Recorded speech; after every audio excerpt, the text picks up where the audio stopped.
Now, when it comes to customs and traditions, the beliefs, rituals, and superstitions of early civilizations varied from one ethnic group to another, depending on the region and social interactions with other groups.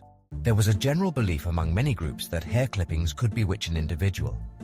Hence, the privilege of haircutting was reserved for the priest, medicine man, or spiritual leader of the tribe. According to the Greek philosopher and mathematician Pythagoras, the hair was the source of the brain's inspiration, and cutting it decreased an individual's intellectual capacity. In almost every early culture, hairstyles indicated social status, wealth, profession, and even marital status.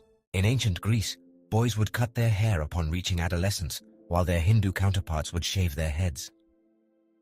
Following the invasion of China by the Manchu, Chinese men adopted the queue as a mark of dignity and manhood. Noblemen of ancient Gaul indicated their rank by wearing their hair long, until Caesar, upon conquering Gaul, made them cut it as a sign of submission. Coloring agents were often used to add further dimension. The ancient Britons, extremely proud of their long hair, brightened blonde hair with washes composed of tallow, lime, and the extracts of certain vegetables. Darker hair was treated with dyes extracted and processed from plants, trees, and various soils. The Danes, Angles, and Normans dressed their hair for beautification, adornment, and ornamentation before battles with the Britons. In ancient Rome, the color of a woman's hair indicated her class or rank.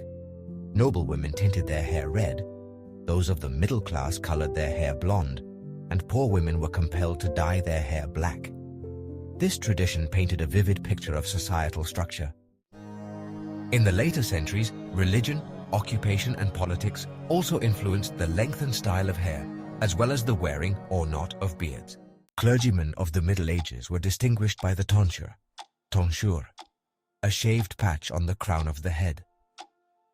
The circular tonsure, called the tonsure of St. Peter, left only a slight fringe of hair around the head and was preferred in Germany, Italy, and Spain. It was not until 1972 that the Roman Catholic Church finally abolished the practice of tonsure, marking the end of an era. This change reflected a significant shift in the Church's approach to tradition and modernity. Most rulers and monarchs became trendsetters by virtue of their position and power in society. For example, in the 16th century, when Francis I of France accidentally burned his hair with a torch, his loyal subjects had their hair cut short. They also had their beards cut short, and their mustaches cut short. During the reign of Louis XIV in the 17th century, the noblemen wore wigs because the king, who was balding, did so.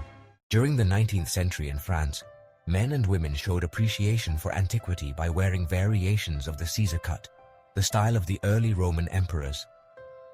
Thank you for watching part 2 of the history of barbering. Stay tuned for part 3.